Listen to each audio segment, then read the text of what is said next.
have problem. What is your response? Do you think that is a solution? What do you think of a leader of this country? When Kerala flood happens, he gives 100 crores and then sends 500 crores. And who thinks he can spend 3,000 crores to build a statue?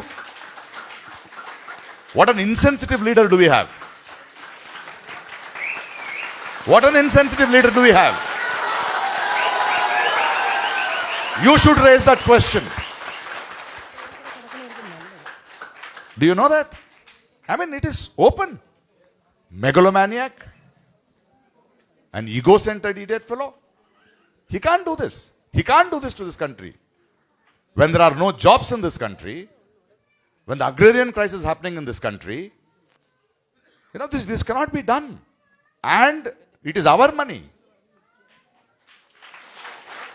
It is our money. We are not begging. It is our money. We should ask him that question. And I think he should be made to pay for what he has done with us, with the taxpayers' money. Please, as a media, spread this.